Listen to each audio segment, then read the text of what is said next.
ये एक emotional love story है जो फिल्म एट बेसिस मिनट में पढ़ी जा सकती है। कहानी का शीर्षक है वो चिट्ठियों वाला प्यार, एक अधूरी सी पूरी कहानी। पहली मुलाकात। साल 2005 उत्तराखंड के एक छोटे से पहाड़ी कस्बे में एक स्कूल था, सरस्वती विद्यालय।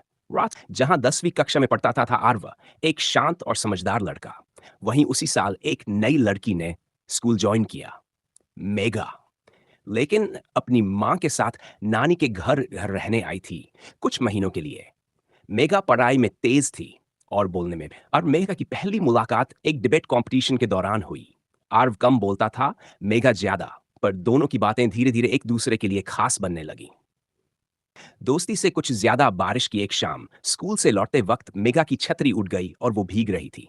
आर्व ने अपना बैग उसके सिर पर रखकर उसे बस स्टैंड तक छोड़ा। मेगा हंसते हुए बोली, तुम हमेशा इतने सीरियस रहते हो क्या?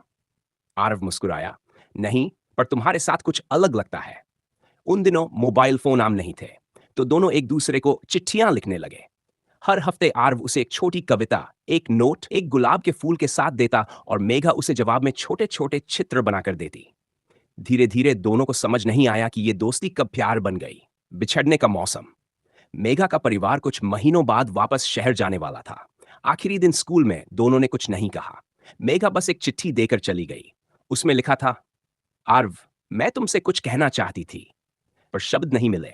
शायद ये एहसास ही काफी है कि मैं हर शाम तुम्हें याद करूंगी। अगर कभी हमारी मुलाकात फिर हुई तो शायद हम अधूरे नहीं रहेंगे। आर्व ने वो चिट्ठी सालों तक अपने बैग में संभाल कर रखी। आर्व ने पढ़ाई जारी रखी, स्कूल से कॉलेज, फिर नौकरी तक वह बहुत आगे बढ़ गया, पर किसी को दिल नहीं दिया। हर बार जब कोई पूछता, तुम शादी क्यों नहीं कर रहे, वो मुस्कुरा देता और कहता, मैं इंतजार कर रहा हूं उस चिट्ठी वाले प्यार का।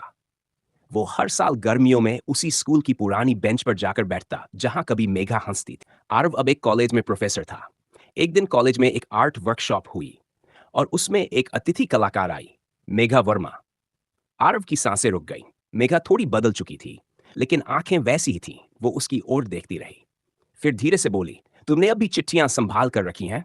आरव ने पर्स से वही पुरानी चिट्ठी निकाली, वही सूखा गुलाब भी। मेघा की आंखें भर आई। मैं भी हर साल नानी के घर आती रही, पर तुम कभी मिले नहीं। शायद किस्मत अब मुस्कुरा रही है। अधूरी नहीं रही कहानी। कुछ महीनों बाद उसी स्कूल की छत पर जहां उनकी दोस्ती शुरू हुई थी, आरव और मेघा की सगाई हुई। दो दिल जो सालों तक चिट्ठियों में जिए, अब एक घर में सांस ले रहे थे।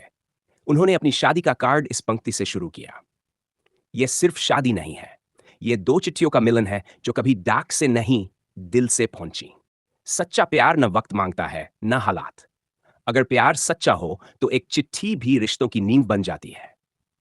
अधूरी लगने वाली कहानियां भी पूरी हो सकती हैं, बस इंतजार की नींव मजबूत होनी चाहिए।